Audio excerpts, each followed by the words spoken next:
Pariyaram Kochi medical കോളേജുകൾ ഏറ്റെടുക്കുന്ന കാര്യത്തിൽ പ്രത്യേകിച്ച് പരിയാരത്തിൻ്റെ കാര്യത്തിൽ ചർച്ചകളാകാം എന്ന് എം.വി. രാഘവനോട് താങ്കൾ പറഞ്ഞു.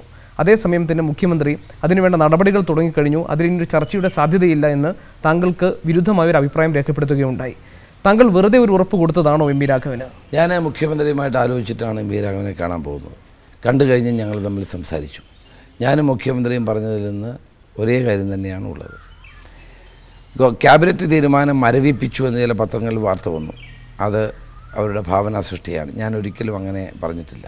ഞാനത് പറയാൻ ആളുമല്ല, ഞാനത് പറയത്തുമില്ല. ആകെ പറഞ്ഞത് ഈ കാര്യങ്ങളെ സംബന്ധിച്ച് അന്തിമ തീരുമാനം ഉണ്ടാകുമ്പോൾ എം.വി. രാഘവനുമായി ആലോചിച്ച് തീരുമാനിക്കുകയുള്ളൂ. ഞാനിപ്പോഴും അവിടെ തന്നെ നിൽക്കുന്നു. മുഖ്യമന്ത്രി പറഞ്ഞത് എന്താണ്? കൊച്ചി കണ്ണൂർ കളക്ടർമാരോട് ഈ രണ്ട് മെഡിക്കൽ കോളേജുകളുടെ ആസ്തി ബാധ്യതകൾ പരിശോധിച്ച് റിപ്പോർട്ട് നൽകാൻ പറഞ്ഞു. ആ റിപ്പോർട്ട് കിട്ടിയ ശേഷം എല്ലാവരുമായി ആലോചിച്ച് ഒരു തീരുമാനമെടുക്കും.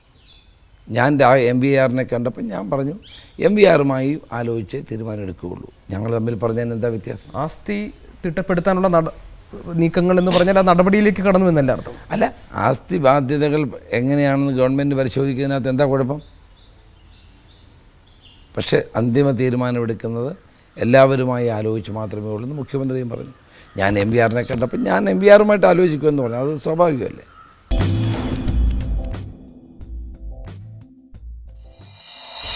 ഷിബു ബേബി ജോൺ അവിടെ പോയത് ഒരു കാരണവശാലും ന്യായീകരിക്കാൻ കഴിയില്ല. കാരണം ഒരു മന്ത്രി ഒരു സംസ്ഥാനത്തെ മുഖ്യമന്ത്രിയെ പോയി കണ്ട് ചർച്ച നടത്തണമെങ്കിൽ അതിനാദ്യം ചെയ്യേണ്ടത് മുഖ്യമന്ത്രിയുടെ ഒരു അനുവാദം വാങ്ങുക എന്നുള്ളതാണ്.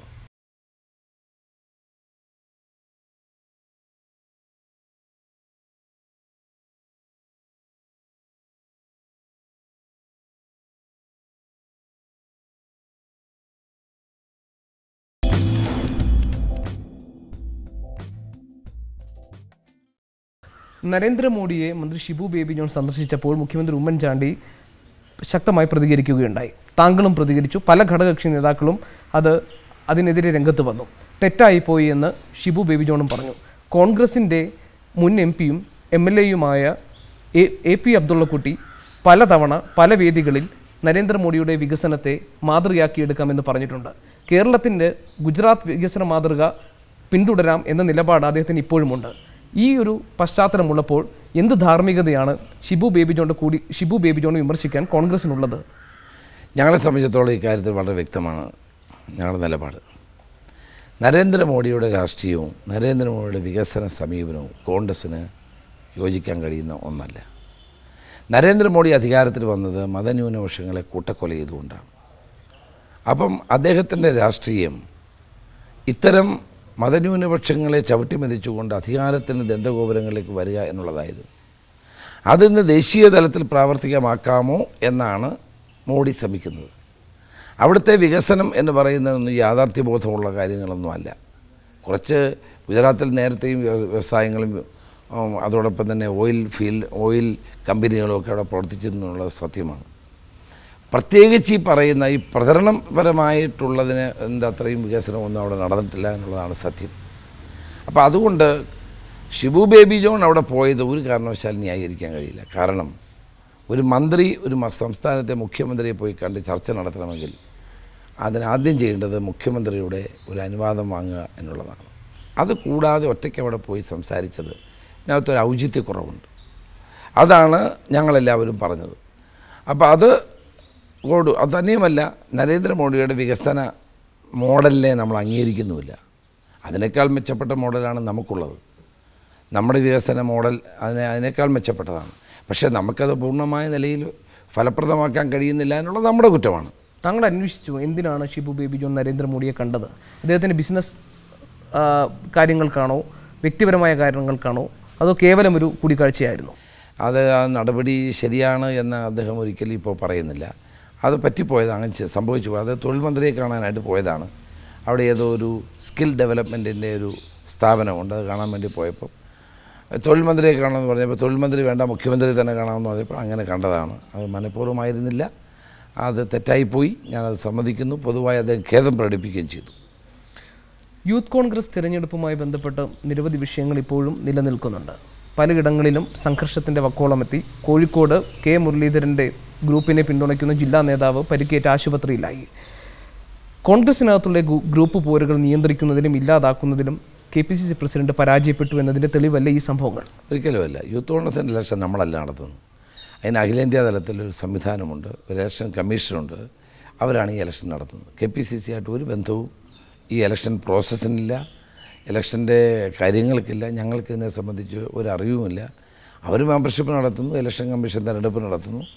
തിരഞ്ഞെടുപ്പിൽ ചെറുപ്പക്കാരായ ആളുകൾ പങ്കാളികളാകുന്നു. അത് താല്പര്യമുള്ളവർ അതിൽ ഇടപെടുന്നു, താല്പര്യമില്ലാത്തവർ ഇടപെടുന്നില്ല. അത്രയേ ഉള്ളൂ. കോൺഗ്രസിനകത്ത് ഇപ്പോൾ ഗ്രൂപ്പ് പ്രവർത്തനമില്ല എന്ന് ഉറപ്പാണോ? എന്നൊന്നും ഞാൻ പറഞ്ഞില്ല.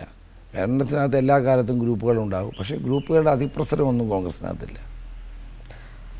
NSSൻ്റെ കാര്യത്തിൽ പല ഘട്ടങ്ങളിലും സുകുമാരൻ നായർ അതിശക്തമായ ഭാഷയിൽ സർക്കാരിനെ വിമർശിക്കുകയുണ്ടായി. താങ്കളെയും വിമർശിച്ചു. സുകുമാരൻ നായർ വിമർശിച്ചപ്പോഴെല്ലാം സുകുമാരൻ നായർക്ക് അങ്ങനെ വിമർശിക്കാനുള്ള സ്വാതന്ത്ര്യമുണ്ട് എന്ന് രമേശ് ചെന്നിത്തല പ്രതികരിച്ചിരുന്നു. മന്ത്രിയെ നിശ്ചയിക്കുന്നതിലും ഭരണത്തിൻ്റെ നയങ്ങൾ നിശ്ചയിക്കുന്നതിലുമെല്ലാം സമുദായ സംഘടനകൾക്ക് സ്വാതന്ത്ര്യമുണ്ടോ? സമുദായ സംഘടനകൾക്ക് രാഷ്ട്രീയ രംഗത്തെപ്പറ്റി അഭിപ്രായം പറയാനുള്ള സ്വാതന്ത്ര്യമൊക്കെ ഉണ്ട്. അത് സ്വീകരിക്കണോ വേണ്ടോ എന്നുള്ളത് അതാത് രാഷ്ട്രീയ പാർട്ടികൾ തീരുമാനിക്കേണ്ട കാര്യമാണ്. താങ്കൾ വെറും ഒരു MLA ആയി ഇരിക്കാൻ വേണ്ടിയാണോ മത്സരിച്ചത്? രമേശ് ചെന്നിത്തല എന്തുകൊണ്ടും മന്ത്രിസഭയുടെ ഭാഗമാകാൻ യോഗ്യനാണ്, പിന്നെ എന്തുകൊണ്ട് താങ്കൾ അത് സ്വീകരിക്കുന്നില്ല എന്നതാണ് NSS ചോദിക്കുന്നത്. അതിന് വ്യക്തമായൊരു മറുപടി ഉണ്ടോ താങ്കൾക്ക്? അതിനുള്ള മറുപടിയെല്ലാം നേരത്തെ പറഞ്ഞിട്ടുള്ളൂ, പുതുതായിട്ട് പറയേണ്ട കാര്യമൊന്നുമില്ല. എന്നാലും എല്ലാവർക്കും ബോധ്യമുള്ള കാര്യമാണ് എൻ്റെ നിലപാടുകളെല്ലാം. ഒരു മന്ത്രിസഭാ പ്രവേശനത്തെക്കുറിച്ച് താങ്കൾ ആലോചിക്കുന്നേ ഇല്ല? അല്ല, ഇപ്പോൾ അങ്ങനെ ഒരു അജണ്ട നമ്മുടെ മുമ്പിലില്ലല്ലോ. ഇപ്പോൾ ഞാൻ കേരള യാത്ര നടത്തുകയല്ലേ, ആ യാത്രയും വേണ്ടി ഞാൻ മുന്നോട്ട് പോകട്ടെ. NSSനകത്തെ കോൺഗ്രസ് വക്താവ് സുകുമാരൻ നായരാണെന്നും കോൺഗ്രസിനകത്തെ NSS വക്താവ് രമേശ് ചെന്നിത്തലയാണെന്നുമാണ് വിമർശനം. അതൊക്കെ അനാവശ്യമായ പരാമർശങ്ങളാണ്. എന്നെ സംബന്ധിച്ചിടത്തോളം അത് എനിക്കൊട്ടും യോജിച്ച തൊപ്പിയല്ല അത്. രമേശ് ചെന്നിത്തലയ്ക്ക് ഗതികേടാണെന്ന് സുകുമാരൻ നായരും രമേശ് ചെന്നിത്തല ഒരു നക്കി നായരാണെന്ന് വെള്ളാപ്പള്ളി നടേശനും പ്രതികരിച്ചിരുന്നു. താങ്കൾ സമുദായ സംഘടനകളുടെ പിടിയിലാണ് എന്നുള്ള വിമർശനവുമുണ്ട്. അല്ല, ഇത് രണ്ട് വിമർശനം വന്നു കഴിഞ്ഞാൽ പിന്നെ സമുദായ സംഘടനയുടെ പിടിയിലാവുന്നത് എങ്ങനെ? അങ്ങനെയാണെങ്കിൽ പിന്നെ വിമർശിക്കേണ്ട കാര്യമുണ്ടോ? അപ്പോൾ അവരെന്നെ വിമർശിക്കുമ്പോൾ തന്നെ അതിൻ്റെ കാര്യം നിങ്ങൾക്ക് മനസ്സിലായില്ലേ? NSSൻ്റെ നിലപാട് സർക്കാരിന് എതിരായി മാറിക്കൊണ്ടിരിക്കുകയാണ്, അത് ശരിയല്ലേ? അല്ല, NSSനോടും SNDPയോടും മറ്റ് മതന്യൂനപക്ഷ സംഘടനകളോടുമെല്ലാം കോൺഗ്രസ് സ്വീകരിക്കുന്ന ഒരു സമീപനമുണ്ട്. അതെല്ലാ കാലത്തെയും നമ്മുടെ നിലപാടാണ്. അതിനകത്ത് മാറ്റം വരുത്തേണ്ട ഒരു സാഹചര്യം ഇപ്പം നിലവിലില്ല. NSSൻ്റെ എപ്പോഴുമുള്ള പരാതി നൽകിയ ഉറപ്പുകളൊന്നും പാലിച്ചില്ല, വഞ്ചിച്ചു എന്നുള്ളതാണ്. അത് ശരിയാണോ? അല്ല, അതൊക്കെ നമ്മൾ നേരത്തെ ചർച്ച ചെയ്ത വിഷയങ്ങളല്ലേ. അത് ശരിയാണോ? അതിനെപ്പറ്റി ഇപ്പോൾ ഞാൻ പ്രതികരിക്കാൻ എനിക്ക് താല്പര്യമില്ല. ഇപ്പോഴും UDFനകത്തെ ഘടകകക്ഷികൾ കോൺഗ്രസിന് മേൽ കുതിര കയറാൻ ശ്രമിക്കുന്നുണ്ടോ? അല്ല, അങ്ങനെയൊന്നും അനുവദിച്ചു കൊടുക്കില്ല, അങ്ങനെയൊന്നും അനുവദിക്കില്ല. അവർക്ക് ന്യായമായി പറയേണ്ട കാര്യങ്ങൾ UDFൽ പറയാം, പ്രശ്നങ്ങളുണ്ട് ചർച്ച ചെയ്യാം. കോൺഗ്രസിൻ്റെ പുറത്ത് കുതിര കയറാൻ ഞങ്ങളാരെയും അനുവദിക്കാറില്ല. ആ തരത്തിലുള്ള നീക്കങ്ങൾ ഏതെങ്കിലും സമയത്ത് ഘടകകക്ഷികളിൽ നിന്നുണ്ടായിട്ടുണ്ടോ? ഉണ്ടായാൽ ഞങ്ങൾ അനുവദിക്കുകയില്ല. ഉണ്ടായിട്ടുണ്ടോ?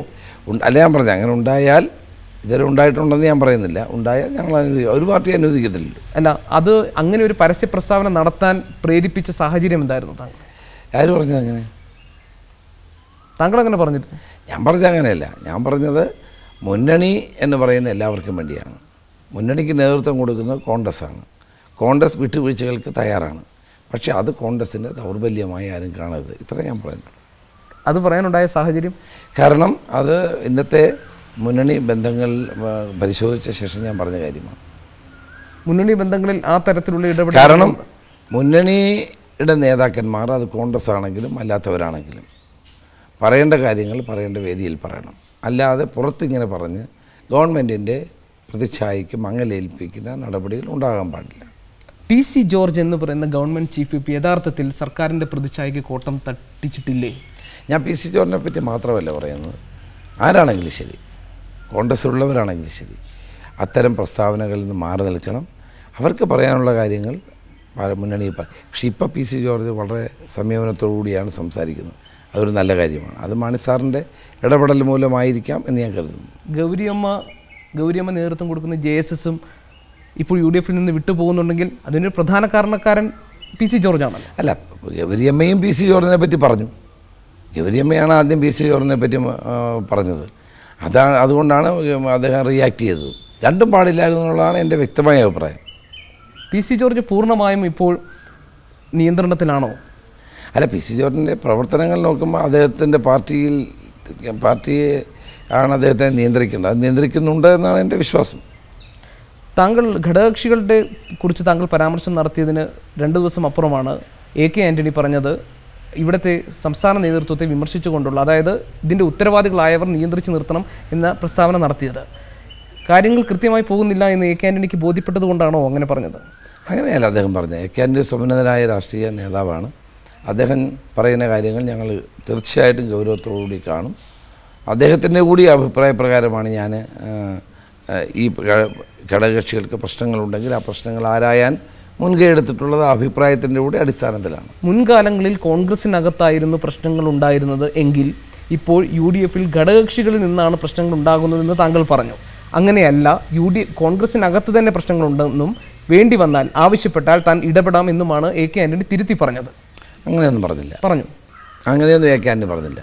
കോൺഗ്രസിനകത്ത് കാലാകാലങ്ങളിൽ ഗ്രൂപ്പുകളൊക്കെ ഉണ്ടാവില്ലെന്ന് ഞാൻ പറയുന്നില്ല. പക്ഷേ കഴിഞ്ഞ 40 വർഷക്കാലമായി കേരളത്തിലെ കോൺഗ്രസ് ഗ്രൂപ്പ് നിലനിൽക്കുന്നുണ്ടെന്നുള്ളത് സത്യവുമാണ്. പക്ഷേ ഈ ഗവൺമെൻറ്റിന് അധികാരത്തിൽ വന്ന് 2 വർഷം പൂർത്തിയാക്കുന്ന കാലത്ത് കോൺഗ്രസിലെ അഭിപ്രായ വ്യത്യാസം കൊണ്ട് ഒരു തലവേദന ഉണ്ടായിട്ടില്ല.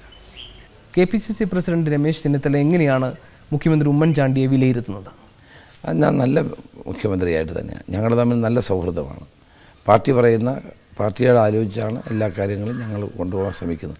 ആലോചിക്കാത്ത സന്ദർഭങ്ങളിൽ ഞാനത് പറഞ്ഞാൽ അത് തിരുത്തുകയും ചെയ്തിട്ടുണ്ട്. കേരളത്തിന് കോൺഗ്രസിന് കൊടുക്കാവുന്ന ഏറ്റവും നല്ല മുഖ്യമന്ത്രി അല്ല, ഇന്നത്തെ സാഹചര്യത്തിൽ ഉമ്മൻചാണ്ടി തന്നെയല്ലേ ആ കാര്യം മുഖ്യമന്ത്രി സ്ഥാനത്തിരുന്നുകൊണ്ട് അദ്ദേഹത്തിന് പ്രവർത്തിക്കാൻ കഴിയാവുന്നതൊക്കെ ചെയ്യുന്നുണ്ട്.